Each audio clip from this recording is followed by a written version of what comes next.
I'm Bob Riggio, and with me is Colonel Gary Hewett, one of the many veterans that lives here in the Black Hills. And this is what New Center One wants to do, Gary. We want to honor our veterans.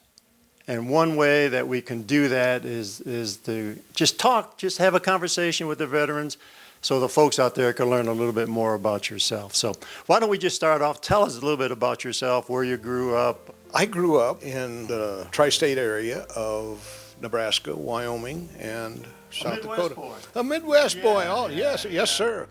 And as I got to the point where I could walk and talk, I got a fascination with airplanes.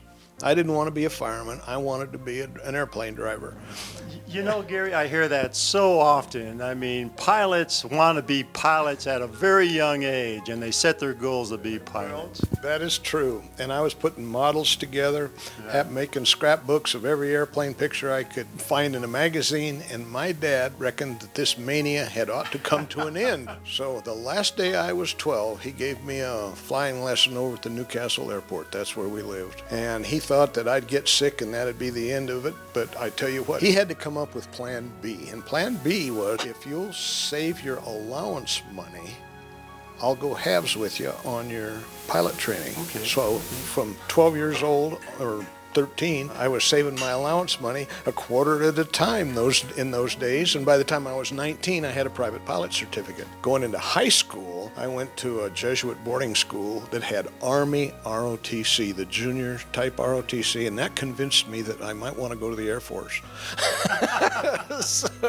And fortunately, I went to St. Thomas and got into Air Force ROTC there in St. Paul. When I got through the pilot training physical, that was good, and I went out to pilot training at Laredo in July of 1965. And from there, it was fly the T-41s, the T-37s, and the T-38, which you see a model of here. Right here. Yeah. One of our National Guard members from Minnesota, who was a navigator, was also in that pilot training class.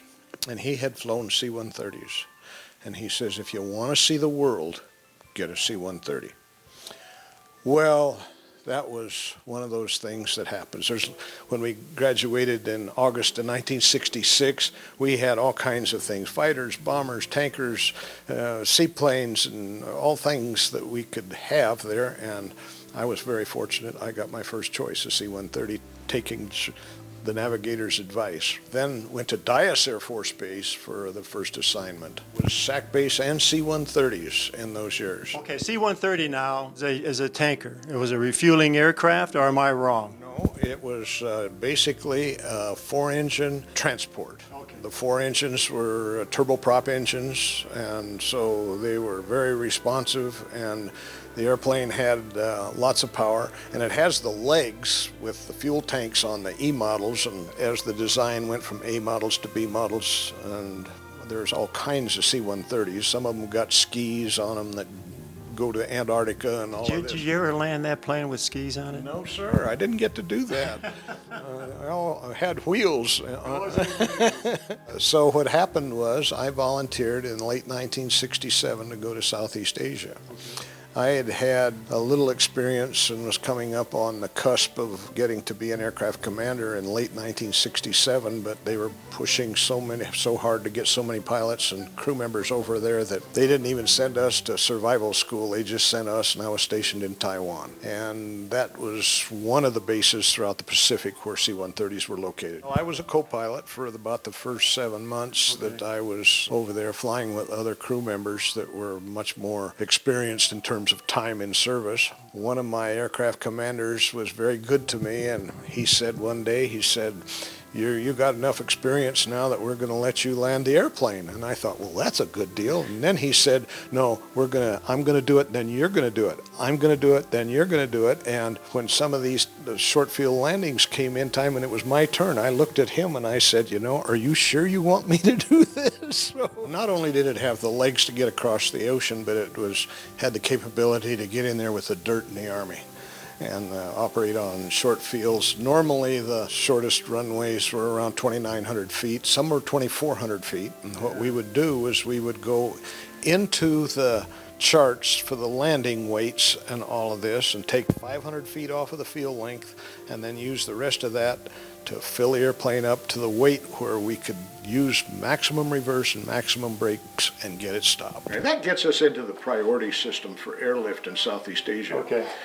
There was a 4-tiered priority system with routine, had 72 hours, get her done. That was the only thing. The next thing was combat essential, get the stuff in the place because, we need it there. They need it. The other one was a emergency resupply. The one that kind of brought the pall over the crew members was a tactical emergency. That was a 2-hour response time. And usually the bullets were flying in some of the tactical emergencies. Best feeling in the world is to know you've been shot at and missed. Yeah. And I never did take a hit. I have to admit I was blessed because a lot of people came back with, armors and dead bodies and all this sort of thing, and they didn't have, the blessings that I had not taking a hit. And the airplane that I was always in, well, I was in several airplanes, but the airplane never took a hit.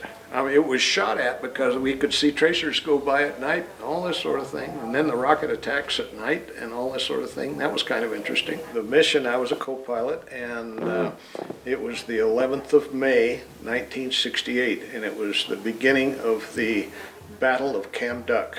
Okay. And we were sent in there hauling artillery shells into this forward base over by the Laotian border, and when we started into the field, we're doing radio contact with the controllers on the ground, and we say, what's going on? Well, there's no traffic. And they said, but so far this morning, we've already taken 150 rounds in here that are tearing up the runway and the camp. Wow. As we were landing, I get bug-eyed because we're all looking out. I'm not making the landing, but the aircraft commander was, and we've got mortar shells going off in the middle of the runway. And he went around twice before we could go in there and land without all these explosions going off in the runway. This was about 10 o'clock in the morning, maybe. And were you bringing in armament, or were you bringing in troops? Bringing in artillery shells for the base there. As I recall, they were 105 millimeter shells. But all of a sudden, there was a pause. The loadmaster never said, taxi ahead. That first pallet off the ramp was stuck on the ramp. And it weighed several thousand pounds, and it was just one of those things that could not be moved until he had some help. There's what they call a Johnson bar, a great big crowbar. So the flight engineer got back and helped him get this first pallet off. We taxied up a little bit, and when we got all of the pallets off, the loadmaster said, load clear, and of course the ramp is coming up, and of course the aircraft commander advances power, and away we take off. When we were sitting there waiting for all of this stuff in the back of the airplane to be offloaded, here come the mortar shells down the runway toward us, and we are bug-eyed wondering what's going to happen with this. And so when we finally got airborne and everybody took a deep breath, this is kind of funny. The aircraft commander looked at the flight engineer and said, you should have seen those mortar shells coming down the runway. And the flight engineer said, you should have seen all of those going off behind us that were scattering dirt all over the airplane. Oh,